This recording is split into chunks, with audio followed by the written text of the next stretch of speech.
Ay, kumusta kamong tanan din ha? Hinaot pa unta nga ang Ginoo magauban kanunay kaninyo. Nagpasalamat ako sa tanan nga mitabang niini. Hinaot pa unta nga sila panalanginan usab sa atong Ginoong Kristo. Sa dili pa kita magsugod, atong ihatag ang tanan o kita magampo atong ihatag sa atong Ginoong Hesus ang atong Bible study karon. Magampo kita. Amahan namong langit nun, daghang salamat nga imo kaming gihigugma. Bisan sa kalisod sa among kinabuhi, ikaw ang among dalangpanan. Wala kami mahimo, Lord. Tudlua kami nga among pagtuon karon imong abrihan among kasing-kasing. Aron nga kami mo daig nga na kanimo ug kami mo salig nga na kanimo. Hinaot pa unta nga ang Holy Spirit, ang Espiritu Santo, mao'y magagiya kanamo karon. Sa ngalan ni Jesus, Amen. What's up? Ang among mga kaila diri usahay, mga puti, moingon sila nga kumusta, moingon sila what's up. So moingon usab ko kaninyo nga what's up, kumusta mo tanan dinha. Sa dili pa kita magsugod, mag-review para masabtan nato. Mag-review kita gikan sa usang semana kapitulo 11 ug karon naa kita sa kapitulo 12. Apan aron nga atong masabtan ang kapitulo 12 ang atong topic, atong mag-review kita didto sa kapitulo 11 para atong mahibaw-an kung unsa ang gisulti ni San Lucas. Okay. Sa usang semana, gikan sa versikulo 18 og hangtod sa 20. 18 hangtod sa 20 akong basahon. Busa kun diha usab sa mga gingharian ni Satanas. Versikulo 17 magsugod kita. Apan nahibalo si Jesus sa ilang mga huna-huna ug miingon siya kanila, bisan unsang nasod nga magkabahin-bahin ug mag-unay pag-away, dili mulungtad og dugay ug ang mga banay nga magbahin-bahin. So, niining mga kasikbit nga bersikulo ang nahitabo nga si Jesus daghan siyang gihimo nga mga milagro. Ikaw ako nahibalo. Si Jesus iyang giayo ang mga masakiton, ang amang makasulti, ang buta makakita, ang bakol makalakaw, ang dinhay namatay, iyang gibuhi, dinhay pila kalibok ang mga tao iyang gipakaon, daghan pa kaayo. Apan unsa may nahitabo? Kining mga tawhan, kining mga religious leaders, kining mga leaders sa ilang relihiyon sa unang panahon, sa mga Hudiyo, pananglitan ang mga Farisiyo, teachers of the law, mga Sadducee, mao ni sila mga think tank, mao ni sila mga haring ganges, o ilang giingon nga si Jesus, ang power niya, ang gahom gikan ni Satanas. Apan bisag unsay nakita nila, moingon sila tungod sa kagahi sa ilang kasing-kasing, moingon sila kana gikan ni Satanas. Apan si Jesus moingon nga ang power nako gikan sa Amahan, pinaagi sa Espiritu Santo nga mo'y magahatag sa gahom. Maunang si Jesus moingon nga sa versikulo 42 sa chapter 11 paghihapon, 42 mingin siya, pagkaalaot ninyong mga Parisiyo, sa 43, sa 44, sa 46, mingon siya kapag kaalaot, nagamit siya og pulong ni ining mga Hudiyo, ni ining mga leadership nila Kining mga tao nga ga-influensya sa whole Israel. Sila naka-influensya. Pero miingon si Jesus, kamo pagkaalaot mo. Nganuman mangutana kita. Nganuman nga miingon si Jesus nga kamo pagkaalaot nga pagkatao. Sila ang leader dito apan si Jesus may pagkaalaot nganuman kay nakita ni Jesus ang ilang kasing-kasing. Kining mga tawhana sa atong nahibawan lang, maayo lang sila sa guwa, maayo lang silang sa mga seremonyas, murag tan-awon sa tao, mga relihiyoso ni sila, apan sa ila diyang sulod sa ilang kasing-kasing, hugaw. Hipokrito. Hugaw kaayo, nga gikinahanglan nga limpyuhan, hugasan. Kay sila napuno lang sila sa seremonyas apan sa ila din kasing-kasing. Hugaw kaayo. So, makakuha gyapon kita prinsipyo niini. Nga ang gusto sa atong Ginoo, ang gusto niya nga dili magpakaron ingnon ug unsay importante ang sulod sa tao. Kay dili nato mabinuangan ang Ginoo nga ipakita kung kinsa lang kita makita niya ang atong kasing-kasing. So, mao ni dako kaayong problema sa mga leadership nila, sa mga magtutudlo sa balaod. Mao ni sila yung mga kontra, mga kaaway sa atong Ginoong Hesukristo. So, muadto na kita sa Kapitulo 12. So gikan sa 40, gikan sa Kapitulo 11, so mo ni continuation, mo ni sumpay sa iyang relasyon, sa iyang relasyon dito sa mga Hudiyo, sa mga teachers of the law, sa Pharisee, so mao ni kadugtong. So basahon nato ang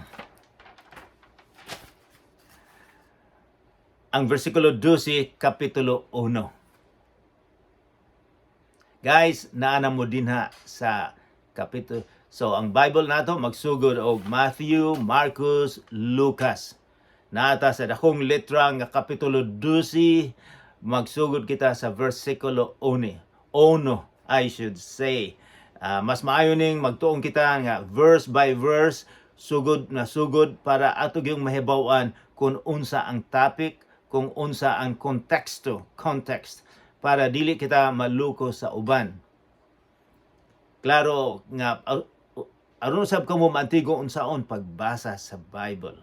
Okay, versikulo 1. Usa ka higayon ni ana, libo ka mga tao ang nagpunsisok kaniya ug tungod niini nagtinumbanay na sa sila.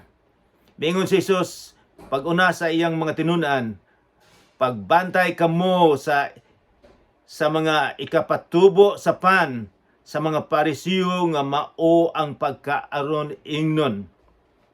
So, dinhi atong makita nga daghan kaayong mga tao ang gustong maminaw ni Jesus.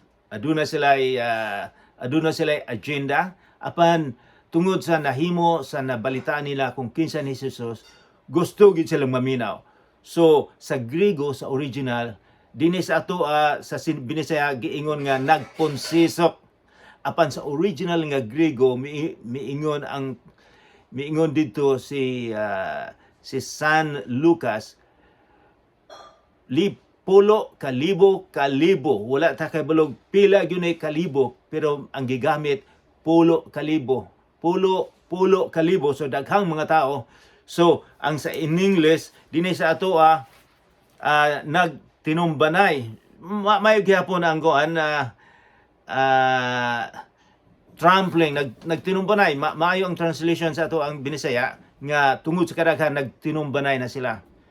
Adunay panahon usab nga akong nahibaw-an nga usahay ang mga tao panalitag katong nahitabo didto sa Korea. Nagselebrar sila og Halloween.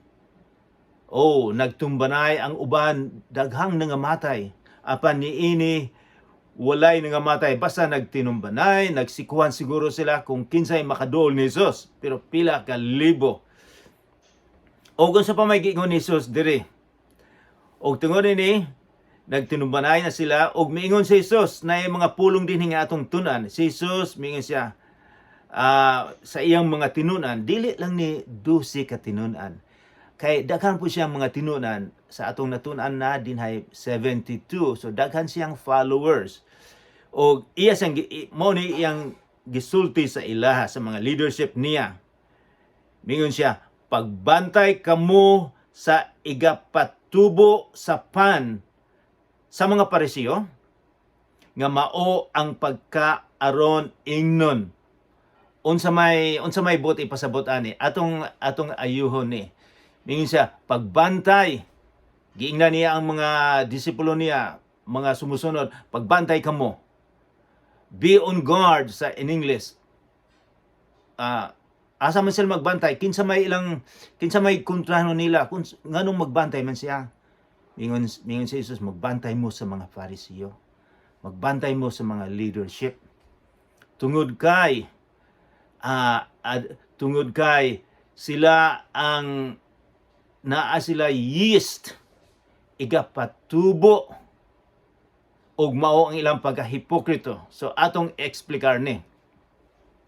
Ang yeast kabalo kita kung mantigo mong mo bake, mulutog pandesal or unsa pa, kanang yeast anang magpatubo, bisag gamay lang mutubo ang supa. So gikinahanglan yun nga bisag gamay lang mag-spread sa imong sa harina nga imong i-mix sila og mudako ning harina mutubo mo na yeast.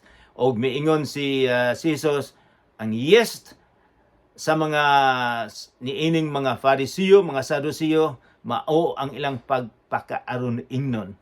Maayo lang sila sa guwa, pero sa sulod sa kasing-kasing hugaw kaayo. Dahil akong istorya ninyo. Ako na siguro ning na istorya, pero akong i-istorya usab sa panahon sa mga more than a year or 2 years ago, nga sirado gyud diri sa Canada bisag sa Pilipinas usab tungod sa pandemic. Ako dili ko makalakaw, dili na ako makadulag tennis, dili na ako maka-coffee sa akong mga amigo kay sirado. So akong gihimo, naagi ko'y damgo sa unang panahon nga gusto ko magluto pandesal, mag-bake og pandesal. Kaya ang pandesal, lami kayo ang pandesal sa giholngan, si malalod, or kung uban pa siguro, lami kayo. So gusto kong mantigo. Kay mayo ang pandesal sa breakfast, o butangan o tsokolate o kape, guwapo kayo. So in short, akong gilantaw sa YouTube kung unsaon sa mga Pilipino unsaon pagluto og pandesal. So inako sayon man lang dinhi kaayo. So akong naghimo apan lo and behold, gahi kaayo ang akong pandesal. Pero akong gitalawan, lami kaayo. Mao day miingon si Jesus nga kung hatagan mo, batuhon ninyo usab og sopas. Ako tong nahibaw-an nga gahi maayo ding ibato. Pero wala na ako ibato. Na ako'y amigo diri nga siya ang pare sa Holy Family. Silingan na mo, kauban ako sa tennis, amigo, akong gihatag niya. Pagkahuman, kay para mahurot, sa sunod adlaw ako siyang gipangutana, Padre, kumusta na? Lami ba? Insa lami kayo. Pero ang tangon ako na problema. So, pero pagkasunod nga adlaw, ako nagyong gitanaw gusto unsay mixla sa pagpatubo, ang temperature, ang humidity, unsaon pag-need, sa daling pagkasulti, nakahimo gyud kog pandesal nga lami kayo. Siguro ang akong pandesal murag mas kalami sa mga pandesal nga gihimo dinha sa BJMP giholngan. So maunay So manay nitabo.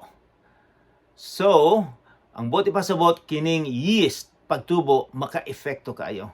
Si Jesus gigamit niya ni nga magbantay mo kamong mga disipulo nako ni ining mga leadership sa mga Hudiyo tungod kay sila maka-influensya ninyo. Kamo usab kung inyong suwero ni sila kung magpa-influensya mo nila, magsunod-sunod mo nila, kamo usab mahimong relihiyoso kaayo apan hugaw di ay ang kasing-kasing. So mao nay principle, mao nay makuha nato nga mas maayo nga mahugasan ang atong kasing-kasing. Mahugasan kinsa may maghugas atong kasing-kasing? Ang atong Ginoong Hesukristo. O mahugasan niya kita, ihatag niya ang Espiritu Santo nga mo'y magdumala sa atong kasing-kasing. Kay gipalit naman ta niya ni Jesus dito sa Kalbaryo. Kung ikaw mosalig mutuo, dili buti pasabot nga membro ako nining relihiyon, ako lay maluwas. Apan wala na gisulti ni Jesus ang atong Ginoo.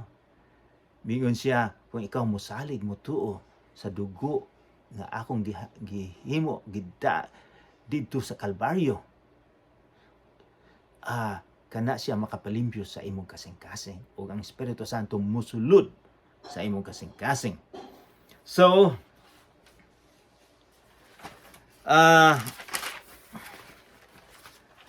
sa versikulo 2, so mingon siya nag-warning, be on guard, magbantay mo ni anang mga tawhana. So ambot kung unsay inyo pong bantayan dinha. Pero mingon siya magbantay kamo sa ilang doktrina nga makapawala, nga makapahimo nimo nga sopas nga pandesal nga dili maayo. Mingon siya mao na kanang mga Hudiyo nga leadership, mao na maka-influensya sa inyong kinabuhi, so magbantay mo nila. Then versikulo 2, bisan unsay kitabunan madayag o ang tanang tinaguan mabutyag. Busa bisan unsay inyong gisulti dito sa kangit-ngit madungog diha sa hayag ug bisan unsay inyong gihonghong dito sa tinakpan nga lawak, isinggit dito sa mga atop sa kabalayan. So, unsa may giingon ni Jesus ani unsay buti pasabot niya sa versikulo 2 and 3. Miyon siya, kung unsay nahimo nimo sa imong kinabuhi, ikaw ug ako nagkasala kita. Daghang atong gihimo nga walay nahibalo. Ang nahibalo ang atong Ginoo lang. Ingon siya, someday, kanang atong gihimo, mahibaw-an, ang Ginoo lang makaibalo sa atong gihimo. Ang atong asawa, igsuon, mga amigo, adunay mga butang nga wala sila kahibalo. Apan tungod sa gihimo ni Jesus, mapasahilo kita. Versikulo 5, mingon si Jesus, tug-anan ko kamo, kinsa ang angay ninyong kadlukan. So, ang topic niya may tungod sa ayaw mo kahadlok ni anang mga leadership, mga pangulo, kay kinigwang mga pangulo didto daghan silang mahimo sa ilang mga membro. Dili na sila makasimba, pwede silang latiguhon, pwede silang patyon. Minsan ayaw mo kahadlok ni ining mga Fariseo, mga leadership. Mingon siya, sultihan ko kamo mga higala. Nagamit na siya pulong nga higala. So, murag may kayong paminawon nga higala. Ikaw ug ako ang higala sa atong Ginoong Hesukristo. Mingon gani si Jesus nga ang tinuod yung higala mautong magpakamatay kanimo. Walay tinuod nga higala. Naaba mo higala nga magpakamatay kanimo? Wala ako kahibalo kung naa mo. So, sultihan ko kamo mga higala. Ayaw kamo kahadlok. Adunay pulong nga kahadlok. Ayaw mo kahadlok kanila nga makapatay sa lawas apan wala nay laing mahimo. Mingon siya, kana sila mga tao, sila makapatay sila sa imong lawas. Mingon si Jesus, mao ra nilang mahimo. Di mahadlok kita kung naay mo patay bisag sa ubang lugar karon sa mga Arabo nga country, Saudi Arabia, usahay maproblema sa Iran, maproblema ang atong kinabuhi, ang inyong kinabuhi. Naibalo ko daghang mga balita ang inyong anak. Mga Kristiyanos gipamatay. So miingon sa Pilipinas murag walay nahitabo, pero sa ubang country sa Africa nahitabo na. So kining giingon ni Jesus nga ayaw kamo kadlok kanang mopatay sa atong kinabuhi, sa atong lawas. So unsa man siguro buot ipasabot ni Jesus nga ayaw mo kahadlok. So unsa man diay ang atong lawas mao lang bani nga mahadlok ka o pagmamatay ka wala na. Apan si Jesus miingon nga aduna pa ang imong kalag. Mao na dili mamatay.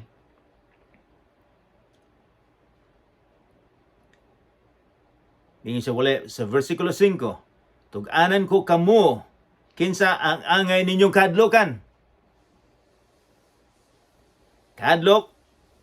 Kadloki ang Dios nganuman nga human mapatay kung kita mamatay na, may gahom sa pagtambog kang bisan kinsa ngadto sa impyerno. Oo, kadluki gayod ninyo siya. So adunay pulong nga giingon ni Jesus, ay mo kadlok nila. Apan kadluki ang Ginoo, ang Ginoong Amahan, nganuman kay siya ang makapabutang, makapahulog natong tanan dito sa impyerno. Hay may maayo nga ang lawas nimo maayo ka dinhi sa kalibutan. Daghang kag kwarta, maayong lawas, na kay guwapong motorsiklo, na kay guwapong SUV nga balay. And then maura na naamantay kalag, naay mahitabo after nga kita mamatay. Bisag mga misyonaryo gipatay dito sa India, sa ubang lugar. Lawas ang gipatay, apan ang soul, ang kalag, buhi man. Mao ni kalag nga mabuhi sa hangtod nga mupuyo dito sa langit. Usay matingala kita, nay uban gipangutana ko nga ang Ginoo dili makaako paghulog nato sa impyerno kay siya ang Ginoo nga gugma. Apan dinhi klaro natong makita nga gitulo ni Jesus, siya nga atong Ginoo nga naagi mga tao nga ibutang dito sa impyerno, naay tao nga ibutang sa langit, naay dili. Mingon siya sa mga tao nga sumusunod kaniya, kadluki ang Ginoo. Daghang karon sa kalibutan nga dili mahadlok sa Ginoo. Apan si Jesus mahadlok sa Ginoo. Dili kahadlok nga kanang atong nahibaw-an, pero kahadlok nga espirituhanon. Nga kita dako kaayong respeta sa atong Ginoo.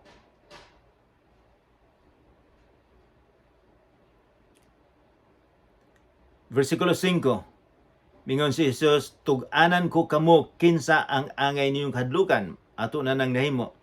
Siya mahadlok kamo kaniya. So mo na atong usa sa atong mga bantayan karon, mahadlok tayo sa Ginoo. Kay siya ang makapahulog nato sa impyerno. Dili ba miingon siya, versikulo 6, dili ba ang 5 ka gagmayng langgam ibaligya man lang og 2 ka dako, apan walay usa kanila nga malimtan sa Dios. So siguro sa unang panahon ni Jesus, katong mga pobre nga walay sudan, walay makaon, mupalit sila langgam. So barato lang ang langgam. Apan unsay gisulti ni Jesus?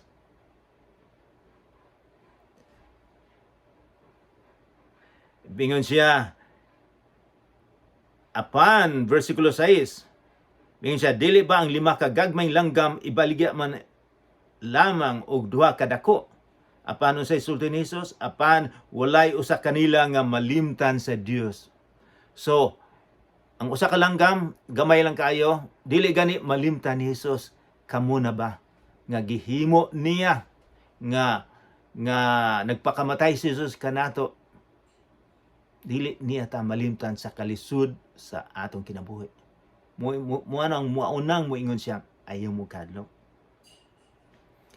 And then miingon siya, versikulo 7, bisan gani ang tanang buhok sa inyong ulo, giihap niya.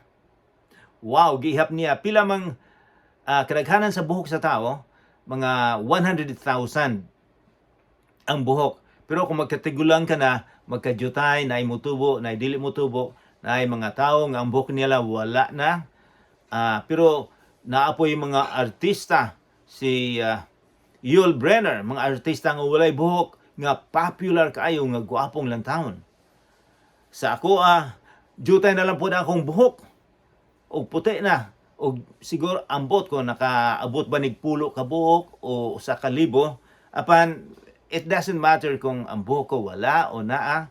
Apan si Jesus miingon nga bisang ang buhok nato iyang giihap nahibalo. Nahibalo siya sa tanan. Versikulo 8. Miyon siya kining versikulo bisag versikulo 7 atong basahon. Bisan gani ang tanang buhok sa inyong ulo giihap niya, busa ayaw kamo kahadlok. Labaw pa kaayo kamo bili kaysa daghang gagmayng langgam. Sa ayaw mo kadlok. Ayaw mo kadlok nila. Kay kabalo mo, kay kini mga disipulo sa atong Ginoong Kristo. Pagkamatay niya, siguro after 3 or 4 months, dinhi sa nitabo, mubayaw na si Kristo. O ang mahibalo.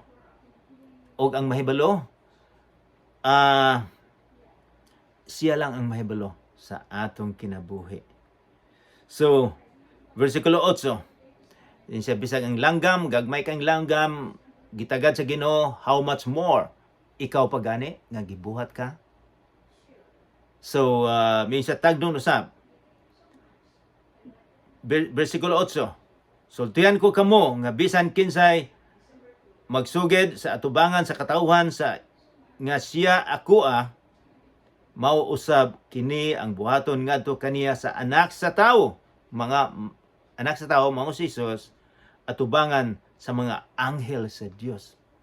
Naipulong dito bisan kinsay magsugid atubangan sa katawhan, dili dayta maulaw ato di ay isulti kung unsay nahitabo sa atong kinabuhi. Versikulo 9, apan, kini ang warning, apan, bisan kinsay maglimod at tubangan sa katawhan, nga siya ako akong gilimod nato ang Ginoo. Gilimod nato si Jesus. Ilimod usab siya sa anak sa tao at tubangan sa mga anghel sa Dios. So kung atong ilimod ang atong Ginoong Kristo, kung maulaw ka, nga katawhan ka sa uban, bingon si Jesus, ilimod kaniya. So dako kaay ng pulong, bugat kaay ni. Daghan pa sigurong explanation ni ini. Pero ang bot ipasabot nga ayaw ka ulaw nga ikaw sumusunod sa atong Ginoong Kristo. Versikulo 10. Bisan kinsay magsultig dautan batok sa anak sa tao si Jesus pasayloon. Apan ang magsultig dautan batok sa Espiritu Santo dili gayud pasayloon. Kini daghang kini usa sa mga lisod-lisod nga mga gituon ni gitulo ni Jesus nga kung unsay atong nahimo ni Jesus mapasaylo. Apan miingon siya kung kinsa katoy nagkasala sa Espiritu Santo dili mapasaylo bisag unsay himuon nimo.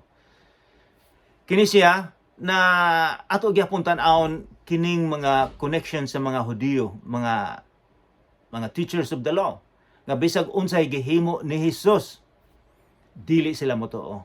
Gahi ang kasing-kasing dili makasulod. Kini silang mga tawhana, dili makaadto sa langit, dili makahibalo sa forgiveness, sa kapasayloan sa Ginoo. Mingon usab kini ang atong Ginoong Hesus, kinsa kadtong mga tao nga gahi kaayo bisan ang Espiritu Santo nga musulti mahitungod ni Hesus, bali wala na lang nila. So, dili sila makahibalo sa forgiveness. Dili sila makasabot. Kaya ang Espiritu Santo ang motulisok sa atong kasing-kasing sa mga tao nga musulti nga ang imong gihimo dili maayo, mangayo kag pasaylo. Apan kung gahi ang kasing-kasing, kung dili ka mapasaylo, ang imong sala mao'y makatulod nimo sa impyerno.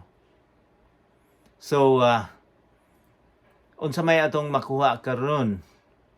Atong makuha nga kita ang atong pagkasumusunod ni Hesus dili pakitang tao lamang, kundi gikan gyud sa kasing-kasing. Ang atong pagkamaayo kung mutabang kita dili kay naatay makuha kundi tungod sa atong kasing-kasing naluoy kita. So ang tanan importante kung unsay kondisyon sa atong kasing-kasing. Ang makahatag lang sa maayong kondisyon sa atong kasing-kasing mao ang atong relasyon sa atong Ginoong Kristo. Nga magbag-o kita, nga bag-uhon ang atong kasing-kasing sa Espiritu Santo. Hinaot po ang Ginoo magauban kaninyo karon. Amen.